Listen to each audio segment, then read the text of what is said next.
आज मैंने जैन धर्म का 2 वीडियो बना दिया है। अब आज ये तीसरा वीडियो जैन धर्म का विकास। मैंने पहले वीडियो में बताया था जैन धर्म के बारे में, अगर आप उसको नहीं देखे हैं तो देख लीजिए। दूसरी वीडियो जैन धर्म के 24 तीर्थंकर हैं उनके बारे में और उनके प्रतीक चिन्ह हैं, और ये तीसरी वीडियो जैन धर्म का विकास। तो देखते हैं। मैंने श्वेतांबर और दिगंबर का नाम लिया था कि जैन धर्म में लास्ट में चलकर 2 भागों में बढ़ गया, एक श्वेतांबर संप्रदाय और दिगंबर संप्रदाय। मैंने संप्रदाय की बात की थी और मैंने ये भी बताया था संप्रदाय और धर्म किसे कहते हैं। तो श्वेतांबर और दिगंबर मैंने बात की थी कि श्वेतांबर और दिगंबर 2 संप्रदाय में जैन धर्म में बढ़ गया। तो देखते हैं श्वेतांबर और दिगंबर। तो भारत देखते हैं।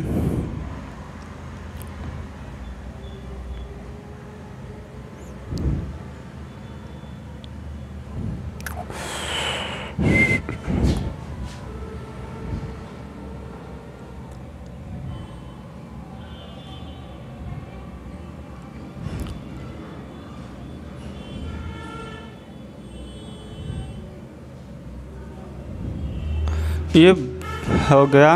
देखिए यहाँ था मगध,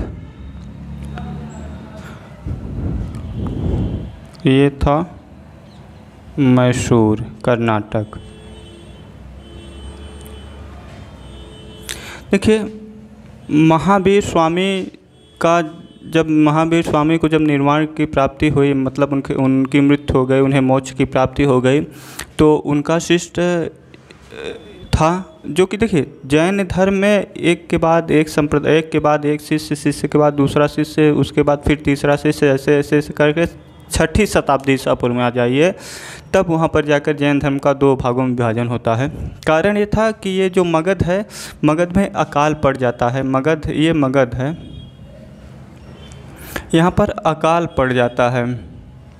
तो जब यहाँ पर अकाल पड़ जाता है, अच्छा यहाँ पर इनसे पहले कुछ और देख लेते हैं। जैसे इंद्रभूति जो थे वो महावीर स्वामी के अगले सिद्ध, महावीर स्वामी के निर्वाण के बाद इंद्रभूति मतलब अगले संप्रदाय बने।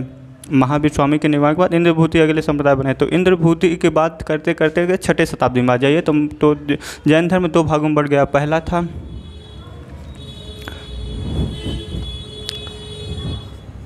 दिगंबर,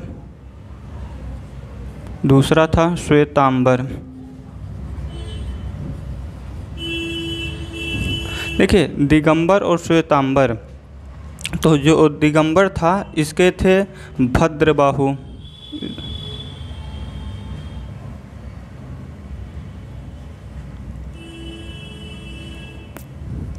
इसके थे स्थूलभद्र।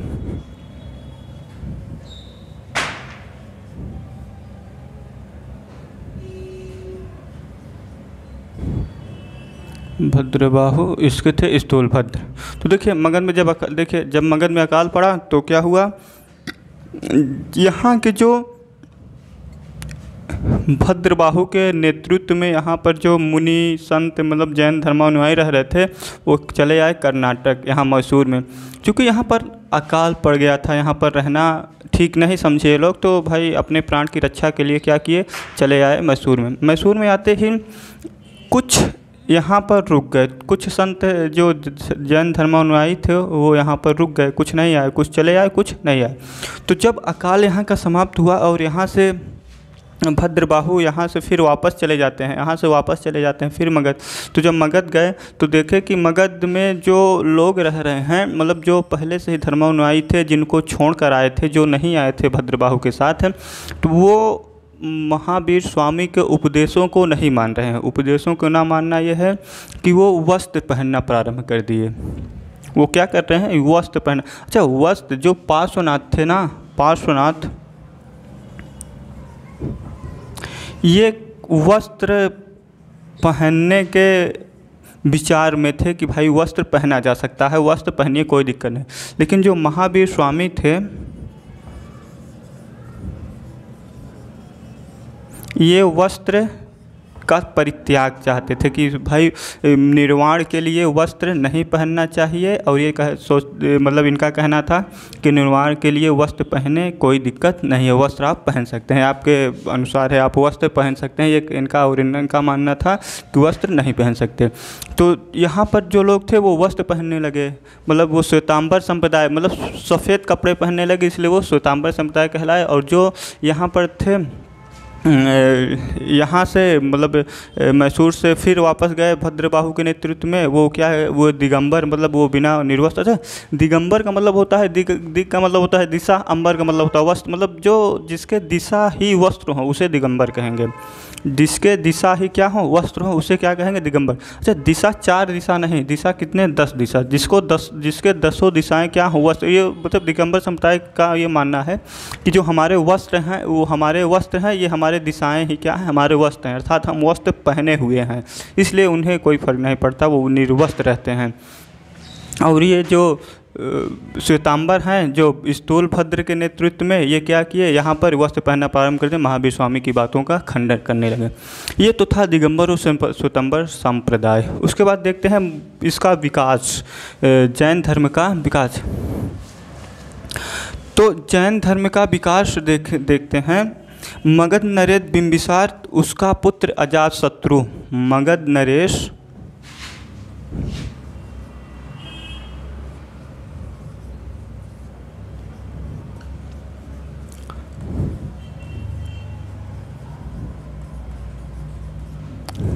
इसका पुत्र कौन, अजातशत्रु, और अजातशत्रु का पुत्र उदयन, इसका पुत्र, इसको मिटा देते हैं, इसका पुत्र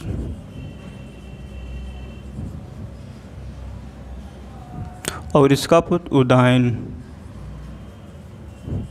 ये क्या थे, जैन धर्म के प्रचार करने वालों में थे। ये क्या थे, ये अपने समय में जैन धर्म का इतना ज़्यादा प्रचार किया, इतना ज़्यादा प्रचार किया कि जैन धर्म चरम पर हो गया। जैन धर्म क्या था, चरम पर हो गया। किसके शासनकाल, मगध नरेश बिंबिसार, उसका पुत्र अजातशत्रु, फिर उसका पुत्र क्या, उदयन। ये मतलब ये जैन धर्म का काफ़ी विकास किए, काफ़ी प्रचार किए, प्रचार करने में सहयोग दिया।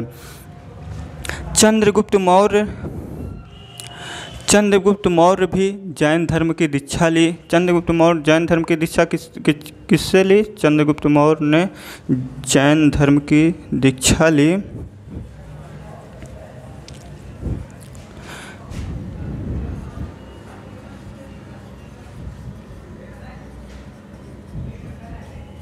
किससे ली, भद्रबाहु से।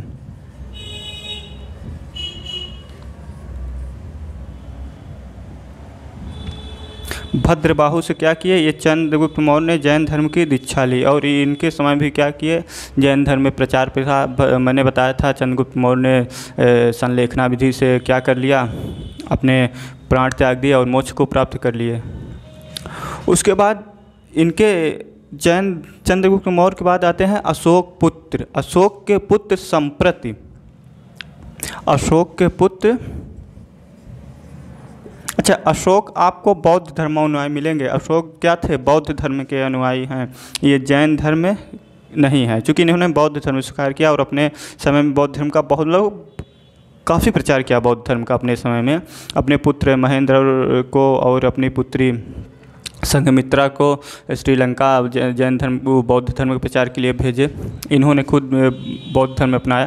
तो अशोक के पुत्र का क्या नाम था, संप्रति। अशोक के पुत्र संप्रति जैन धर्म का मतलब प्रचार प्रसार किया, जैन धर्म का केंद्र बनाया उज्जैन में। अशोक का पुत्र संपत्ति उज्जैन में जैन धर्म का केंद्र बनाया। जी, अशोक का पुत्र संपत्ति जैन धर्म का केंद्र कहाँ पर बनाया, उज्जैन में। उज्जैन में जैन धर्म का प्रथम केंद्र बनाया। दूसरा अगर पूछ सकता है दूसरा केंद्र, तो दूसरा आपको मथुरा में मिलेगा। जैन धर्म का प्रथम केंद्र उज्जैन, दूसरा मथुरा। एक चीज़ और यहाँ पर देखिए, कलिंग नरेश,